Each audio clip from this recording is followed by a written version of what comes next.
data-data yang tidak semestinya itu kan bisa dimanfaatkan untuk hal-hal yang negatif dan Oke. sebagainya gitu kan. Nah, pemerintah juga harus punya concern yang sangat dalam terkait hal itu, meregulasi. Ya, swasta juga harus serius dalam memandang dunia cyber security ini dalam pengembangan infrastruktur digitalnya. Jadi ini kalau di dunia teknologi ini kan pemerintah ini harus 10 langkah lebih maju nih, jangan 10 Hmm. langkah lebih telat. Aha. Jadi kalau nanti saya harus berkontribusi secara sosial dengan dampak yang harus lebih luas dan harus masuk ke politik, ya kenapa enggak gitu. Makanya saya Cukup kesana ya. wanti-wanti ini Nah, pemerintah harus benar-benar menaruh perhatian khusus oke. untuk dunia AI.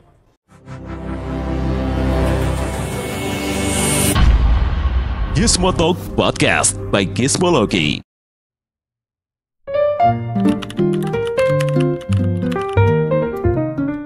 Halo Gizmo Friends, masih di Gizmo Talk barengan saya Pradipta Nugrahanto atau kalian bisa panggil saya Dita. Dan bersama saya juga masih ada Tio.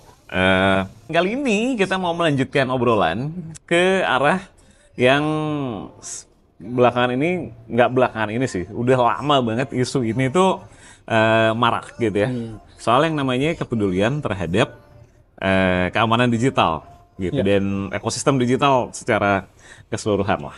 Nah ini kalau ngomongin soal cyber security salah satu interestnya Tio juga gitu ya, makanya berangkat dari seorang hacker gitu. Kalau sekarang kan banyak banget ya rasanya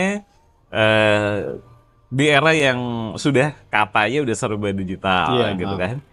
Tapi soal keamanan digital, menurut Tio sebagai seorang hacker yang sekarang tadinya hitam ke putih gitu, itu gimana sih? Iya. Apa namanya?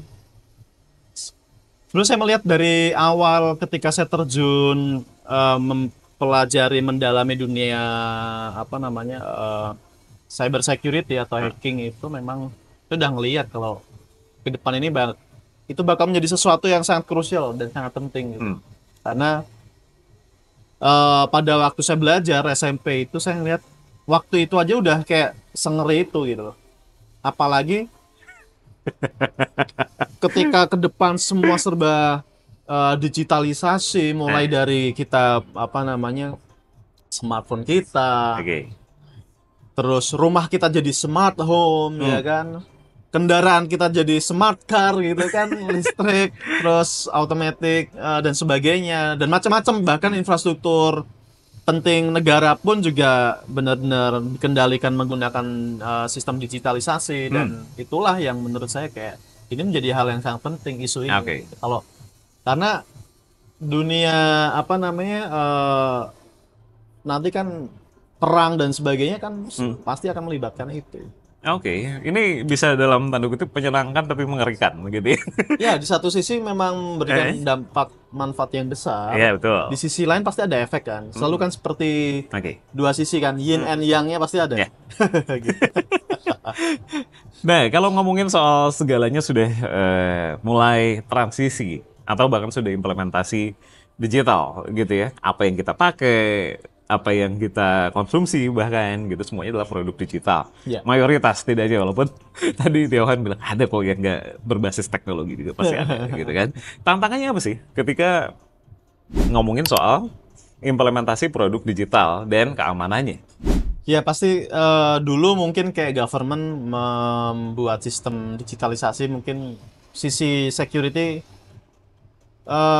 ya dibikin tapi nggak terlalu banget gitu lah. Ah, Mungkin sekarang lebih dari sisi itunya benar-benar kayak harus dipikirin oke. banget. Bahkan korporasi juga gitu. Oke. Termasuk kita individual juga harus akhirnya mulai paham kan Hmm, apa namanya ancaman-ancaman di dunia apa namanya cyber yang mengancam keseharian kita tuh seperti apa. hmm, Sesimpel kayak penipuan lewat WhatsApp atau apapun itu kan hmm, termasuk ancaman digital. hmm. Nah, itu concern-concern itu yang harus menjadi apa namanya yang harus kita ketahui Ya. gitu. Jadi karena kita mau tidak mau sebagai manusia, mau itu ahli teknologi, mau orang yang nggak ahli teknologi sama sekali, tapi mereka kan menggunakan produk atau perangkat teknologi. Hmm. Jadi mau nggak mau ya mereka harus tahu konsekuensi Hmm. dalam menggunakan produk teknologi itu baiknya apa, dampaknya apa. Oke. Mungkin ini sedikit penasaran soal kalau namanya keamanan kan salah satu yang dikhawatirkan adalah kebocoran. Iya. Gitu ya. Dan kalau ngomongin soal kebocoran kan udah tanda kutipnya kalau Indonesia mah negaranya udah open source gitu. Iya, Itu betul. menurut Tio gimana?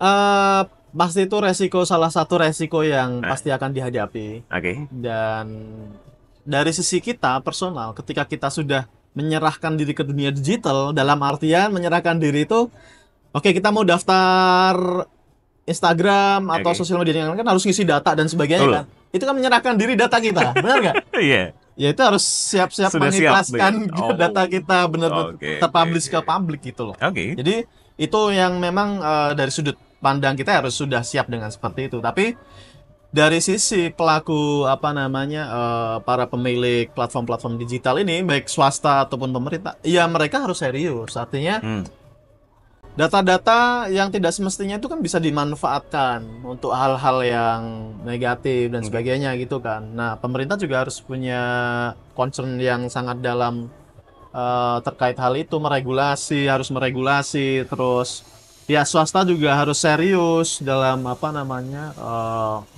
memandang dunia cyber security ini dalam pengembangan infrastruktur digitalnya. Jadi saya rasa ini menjadi concern semua pihak. Jadi tidak hanya sekedar government aja atau individual kita, tapi ya semuanya, swasta, semuanya harus punya concern yang sama. Oke. Dan itu proses yang tidak sebentar ya kayaknya untuk bisa Itu proses tentu yang tidak sebentar. Dan Oke. saya rasa Nah. sekarang menjadi semakin lebih baik lah ya. Nah. Artinya kedewasaan kita dalam menggunakan produk digital, saya rasa sebagai personal orang-orang udah mulai lebih aware ya kan. Oh, ada yang namanya scam, oh ada yang namanya phishing dan sebagainya. Mungkin orang-orang kebanyakan udah mulai tahu. Oke. Itu kan suatu perkembangan yang luar biasa. Ini tinggal nanti kan harus lebih aware lagi untuk hal-hal yang lain gitu kan. Nah, ini kan ya nggak mungkin kita lepas dari itu Nah. gitu. Ini jadi menarik, Tio. Ketika kita ngobrolin soal penggunaan produk digital dan automation tadi udah sempat dibahas sedikit sama Tio ya. Betul. Terus sekarang AI juga udah sempat dibahas tadi Iya. di segmen sebelumnya. Kalau belum Betul, nonton silakan nonton lagi betul. gitu ya. Nah, sekarang AI begitu menggurita. Ya. Kayak gitu ya. Dari mulai yang sederhana ChatGPT sampai Robot. sebagai seorang robot, kemarin Tesla baru rilis robot yang bisa menggantikan ART dalam tanda kutip gitu.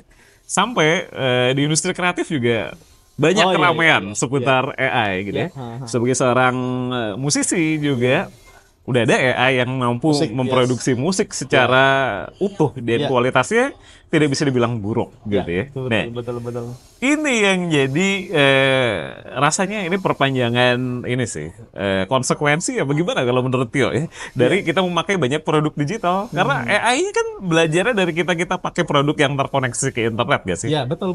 Iya kan? Betul. Jadi menurut saya AI itu menarik. Jadi sekali lagi bahwa perkembangan teknologi dengan ada misal AI itu Oke. dampak positifnya besar sekali ya. Artinya memberikan kita sebuah lompatan produktivitas yang luar biasa. Ya. Lompatan ilmu pengetahuan yang luar biasa kalau kita benar-benar bisa memanfaatkan itu gitu. Dan tentunya dalam kehidupan sehari-hari ini juga teknologi AI juga akan sangat membantu keseharian kita secara signifikan juga gitu. Oke. Jadi memang dampak positifnya itu luar biasa. Tapi itu juga di satu sisi sekali lagi bahwa dampak yang positif yang besar ini juga ada satu sisi yang memberikan efek yang negatif juga. Gitu. Jadi AI juga ada sisi-sisi itunya. Misal kayak yang mungkin yang baru-baru ini ya yang Elon Musk memperkenalkan salah satu robotnya gitu kan. Dan robot itu juga tidak hanya sekedar mechanical robot, tapi sudah ditanam sistem cerdas atau AI di dalam software untuk menggerakkan si robot itu dan bisa ngobrol, bisa seperti itu. Nah, itu juga punya konsekuensi ke depannya kalau kita nggak kontrol itu ya itu tadi balik lagi regulasi. Pemerintah harus terjun untuk meregulasi perkembangan itu semua. Karena kalau nggak diregulasi, wah itu bisa-bisa dampak negatifnya bisa gede banget gitu. Ini kalau ngomongin AI ya Gizmo Friends, saya selalu ingat sama sebuah game rilis tahun 2018 namanya Detroit Become Human, di mana Kalau belum main mungkin boleh coba main kali ya. Oke. Cerita di game itu cukup menarik. Jadi ketika di tahun 2038, yang tadi dibilang Elon Musk sudah merilis robot yang bisa berinteraksi layaknya ART di rumah kita gitu. Itu kita bisa lakukan dengan membelinya, tanda kutip, di mall gitu Ya, kan. ya. Dan sampai akhirnya itu gamenya multiple ending, jadi ada banyak sekali kemungkinan yang Yes. bisa kita dapatkan dari terjadinya AI yang sudah berbentuk di game itu digambarkan berwujud sekali seperti manusia, Ya, gitu kan. betul. Nah, dan akhirnya tuh titiknya sampai perang atau berdamai. Dan pilihannya secara dari sekian banyak ending gitu ya. Ya. Cuman 2 itu. Ya. Nah, kalau menurut Tio sendiri sebagai pelaku industri teknologi, akan ke arah mana nih? Ada potensi untuk ke arah sana. Ah, Karena ya apa yang ada di film-film zaman dulu itu ya. oke. Apa namanya? Teknologi seperti itu punya Paling mungkin potensi. biar dapat gambarannya ya, dulu sempat ada di tahun 90-an tuh ada film Kid yang mobil bisa jalan sendiri. Ya. Dipanggil sama drivernya buat Yes. kalau Iya. sekarang kan ya mulai beneran ada jadinya gitu kan. Artinya apa namanya? Potensi seperti itu ke depan ada. Jadi Oke. seperti apa namanya? Ya tadi yang saya bilang ancaman dunia AI dalam bentuk fisikal yang ditanam di robot itu kan akan kalau nggak dikontrol akan punya dampak yang luar biasa ya, negatifnya ya, positifnya ada, negatifnya juga ada. Nah jadi hal seperti itu saya yakin akan ada arah ke sana gitu kalau saya lihat. Ada arahnya ke sana, Ada ya. pasti ada. Dan Indonesia seberapa siap menghadapi itu? Indonesia sekarang mungkin orang-orang atau pelaku di industri teknologi kan sekarang sudah banyak. Oke. Government sudah mulai aware gitu kan. Oke. Bahkan TNI pun akan membuat divisi cyber sendiri gitu ya, Matra sendiri. Kalau polisi mungkin sudah ada apa namanya divisi cybercrime dari udah agak lama gitu ya. Ya intinya pemerintah kita udah mulai aware ke arah ke sana untuk membatasi dampak-dampak yang dihasilkan dari dunia itu gitu. Jadi Oke. arahnya sekarang menurut saya udah tepat, tinggal edukasi ke semua pihak, terus merancang regulasi untuk bisa menjaga ini semua. Jadi ini kalau di dunia teknologi ini kan harus pemerintah ini harus 10 langkah lebih maju nih, jangan 10 langkah lebih telat. Kalau di teknologi kan 10 langkah lebih telat biasanya ya kan. Ini dulu barangnya dulu, regulasinya menyusul kemudian. Dan sekarang sudah di berapa langkah lebih maju? Kalau Ya menurut udah agak mending lah gitu, Oke. udah agak mending walaupun masih ketinggalan gitu ya. Oh. Masih belum bisa ngikutin. Oke. Tapi paling enggak udah agak mending. Makanya Jadi mulai ada langkah-langkah yang tuh, makanya saya cukup kesana. wanti-wanti ini pemerintah harus benar-benar menaruh perhatian khusus Oke. untuk dunia AI. Ah, Karena itu akan berdampak. Misal terkait pengurangan lapangan pekerjaan, ya itu pasti akan berdampak. Walaupun misal ada juga pekerjaan baru, tapi kan yang terdampak ini nggak sesimpel dia langsung bisa pindah ke bidang baru. Yang kalau mereka adalah blue collar istilahnya, pekerja kerah biru, kerah biru ya. benar? Kerja kasar ya. Nah, terus kedampak apa ya dia bisa langsung kan nggak bisa Ya. juga. Nah itu yang juga itu harus diregulasi gitu. Terus yang intinya berdampak terhadap hajat hidup orang banyak lah. Oke. Nah itu pemerintah harus sudah mulai mengkaji hal-hal itu, regulasinya udah harus benar-benar disiapkan gitu. Nah. Jadi harus mengikuti, harus langkah lebih maju lah minimal gitu. Oke. Oh. Nah ini menarik ketika tadi ngomongin soal regulasi dan edukasi. Kita ngomongin regulasi sedikit gitu ya. Iya. Kalau tadi banyak yang berpotensi untuk tergerus sama AI, implementasi AI. Salah satunya adalah pekerja kerah biru gitu kan. Alias pekerja yang memang mengandalkan kemampuan fisik yang Betul, dengan tanda kutip gampang sekali digantikan oleh automation Ya, atau betul. AI atau robot atau apapun Yes. gitu. Tapi di banyak industri yang lain juga banyak yang terjadi gitu ya. Pekerja media misalnya dengan automation yang mudah, ya banyak sekali berita-berita atau informasi-informasi yang bisa dibuat oleh AI. Iya, gitu betul. kan. Nah kalau menurut Tio sendiri untuk vertikal yang lain juga pastinya banyak ya Gizmo Friends. Itu langkah seperti apa yang perlu pemerintah ambil gitu? Kalau boleh memberi saran nih ya buat mereka. Model-modelnya seperti apa ya? Kalau tadi kan harus punya langkah preventif untuk Iya, mempersiapkan itu. betul betul. Nah, langkahnya seperti apa ya? Nah, jadi kan gini, misal yang tadi sempat di-mention perkembangan AI yang bahkan bisa bikin musik sendiri, terus bisa bikin tulisan-tulisan sendiri, bahkan lukisan sendiri ya.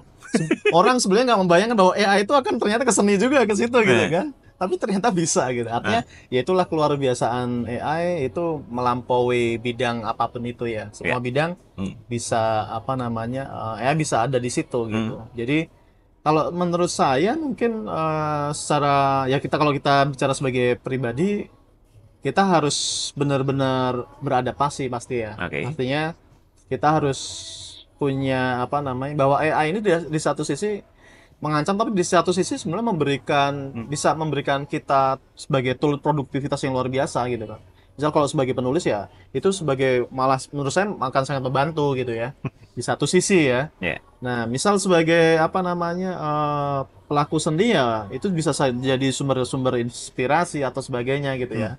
Artinya mindset kita harus menjadikan tools itu sebagai pelengkap apa namanya atau alat pendukung dalam perkegiatan apa untuk kita berkegiatan gitu. Dan kalau apa dari sisi regulasi ya nanti di apa namanya harus digali di masing-masing lininya sih. Betul. Jadi ada prioritas dan mana yang bisa nanti menyusul. Jadi, kan harus ada kajian. Nah, menurut saya yang prioritas itu yang melindungi pekerja kerah biru itu karena tujuan dari perusahaan mengimplementasi sistem AI atau otomasi itu adalah untuk efektivitas bisnisnya. Which is yang tadinya harus melibatkan 5.000 orang dengan AI satu mesin aja selesai. Jadi kayak yang ini 5.000 orangnya ya udah di PHK aja semua. Karena diganti sama mesin.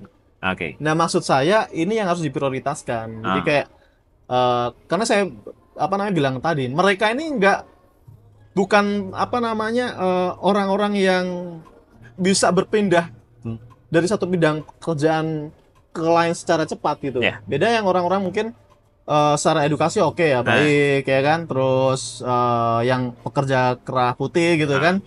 Mungkin bisa ini bidang saya ini kena, saya langsung bisa ke sini ambil apa namanya program training ya. Tapi kalau yang mereka ini kan nggak begitu. Betul. Itu yang menurut saya harus prioritas dilindungin.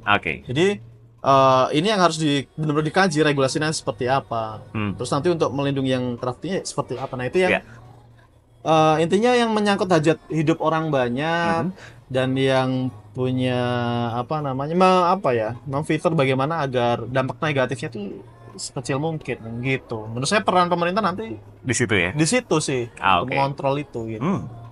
Ini menarik semua friends ketika bicara soal edukasi juga tadi karena Tiovan sendiri punya yang namanya entitas edukasi ya. Namanya Edumo, betul. Edumo ini bisa dibilang platform edukasi digital ya. Sejauh apa sih? Kalau saya jujur nih sebagai pekerja media dari dulu ketika dengar kata edutech, saya cukup pesimis sebenarnya sama yang namanya ranah itu. Industrinya atau edukasinya? Dua-duanya gitu ya. Kalau dibandingin dulu ya, ketika kita kalau misalnya mundur ke 2015 ketika startup teknologi mulai bermunculan gitu kan. Dulu tuh yang paling potensial kalau kita ngomongin skala potensialnya ya komersial, terus ride hailing kayak gitu-gitu ya. Edukasi itu ada di ranah yang ya tidak seksi lah dalam tanda kutip. Iya kan? Nah, itu menurut Tio gimana sekarang? Jadi kalau saya gini, edukasi itu kan sebetulnya kalau kita bilang kalau kita bicara dari sisi sudut pandang bisnis ya, itu kan ada kesehatan, ada edukasi, ada pangan dan sebagainya. Menurut saya itu industri-industri yang nggak akan pernah mati, nggak akan pernah istilahnya kayak kondisi ekonomi tersulit seperti apapun tetap akan butuh itu orang. Kesehatan, pendidikan ya kan, edukasi. Nah, terkait edutech ini kan sebenarnya hanya cara aja. Kayak perpindahan dari orang belajar secara mungkin konvensional, kemudian ini ada cara baru belajar dengan interaksi teknologi dan sebagainya gitu. Sebenarnya itu melengkapi bagaimana cara orang menyerap sebuah ilmu kan gitu. Jadi secara edukasi sendiri ya memang nggak akan pernah mati intinya itu. Tapi kalau kita bicara apa namanya keuntungan dari sisi komersialnya seperti apa, ya nanti akan kembali ke karena edukasi itu kan luas banget ya. Jadi ranah edukasi mana yang akan kita apa namanya mainkan kayak gitu. Dan itu termasuk edukasi itu bidang industri yang relatif orang itu entry barrier-nya tuh mudah. Oke. Artinya orang masuk tuh gampang banget. Kayak pandemi kemarin, mungkin pelaku industri edtech sebelumnya tuh kayak ya bisa dihitung lah. Ya. Sebelum pandemi. Setelah pandemi kayak semua orang bikin.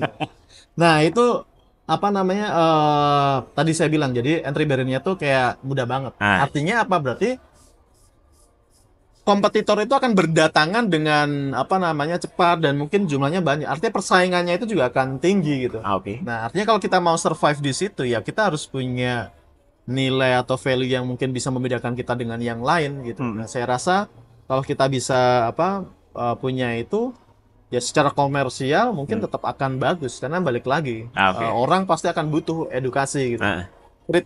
Strateginya aja gimana caranya apa namanya biar sesuai. Misal kayak dulu kita fully digital. Oh ternyata fully digital itu ternyata tetap nggak bisa menggantikan ya metode offline. Akhirnya kan berarti harus di-combine dong. Nah, cara-cara itu yang mungkin strategi yang harus dilakukan sebagai pelaku apa namanya bisnis di bidang edukasi. Gitu. Nah, tapi kalau balik lagi ke Edumo deh, menurut Tio, kalau boleh berbagi ya sebagai small friends nih, di antara bisnis-bisnis yang lain, ini Edumo seberapa prospektif sih? Kalau Edumo itu lahir, sejujurnya itu dari keadaan pandemi. Jadi waktu saya selepas yang bahasa itu, orang kan mengenal saya di bidang salah satu yang punya pengalaman panjang di bidang education technology. Jadi waktu pandemi itu, ketika perusahaan-perusahaan itu stuck, nggak bisa mengadakan training dan sebagainya, offline, solusinya kan online. Nah, banyak perusahaan yang waktu itu datang ke saya minta tolong tuh dibuatin platform training digital.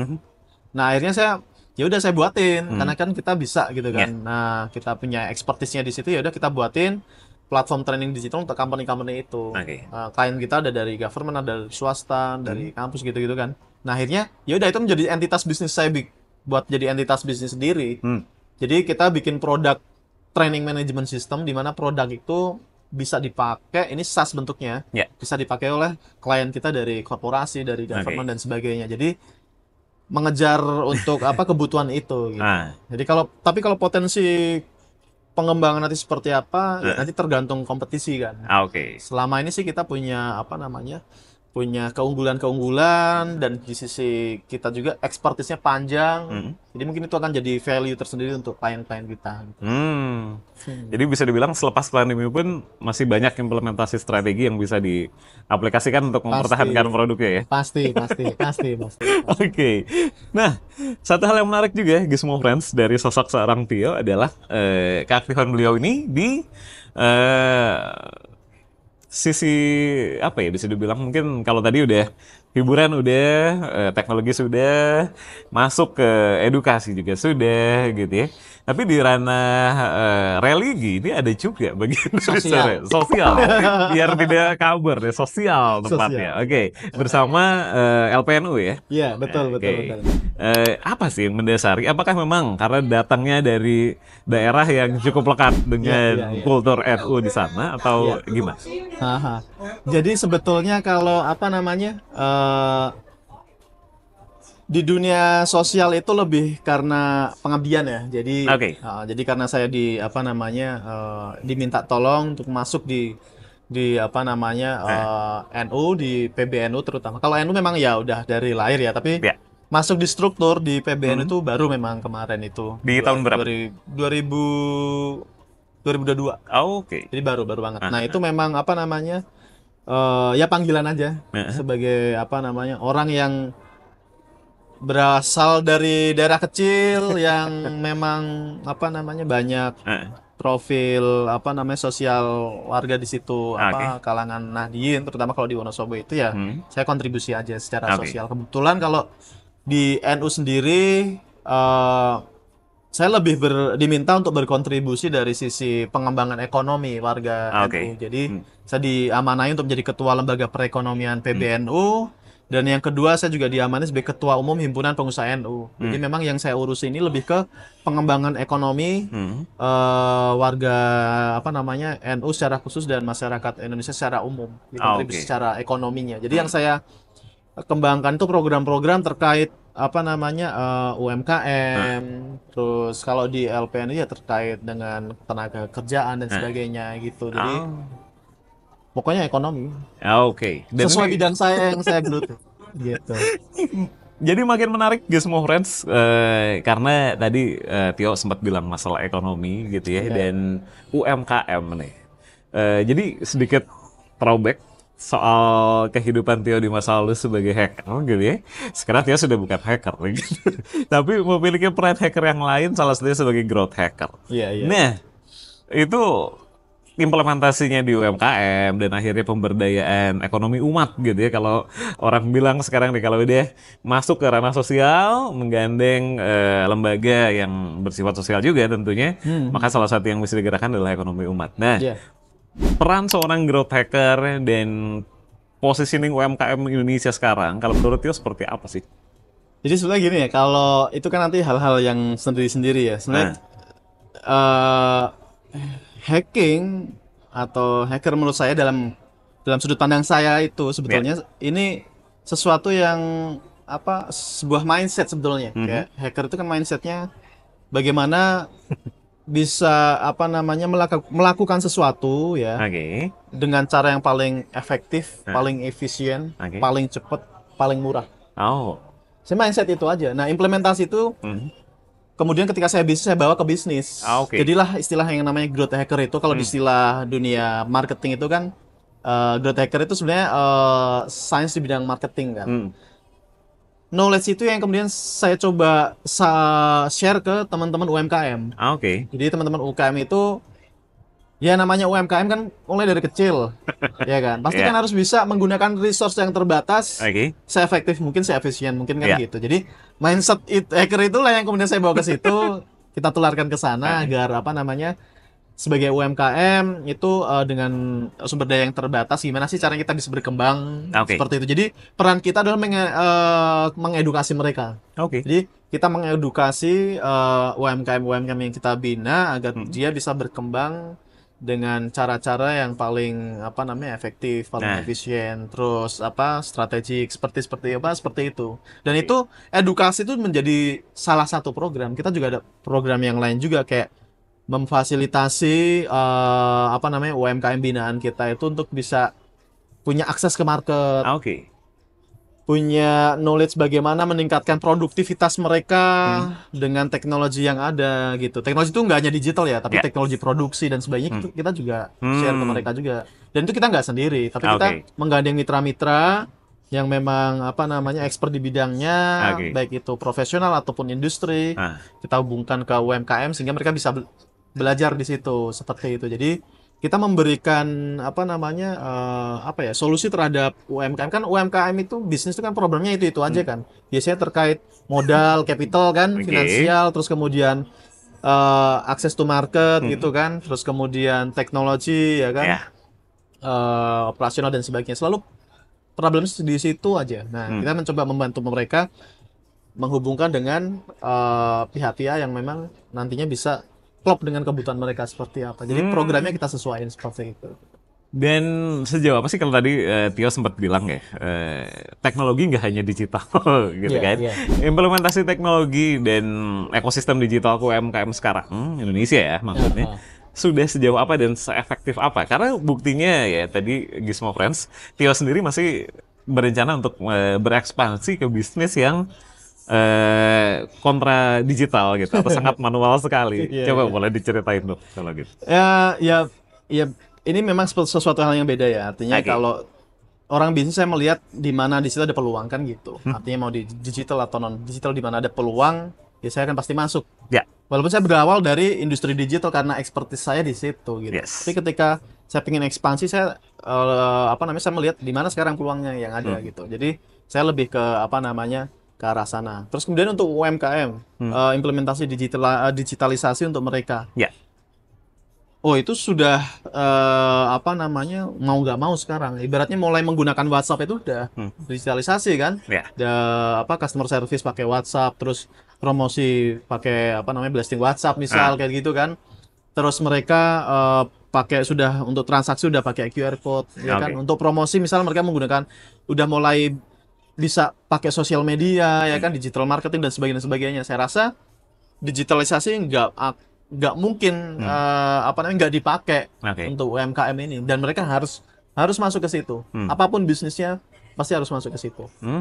Oke, Gizmo Friends.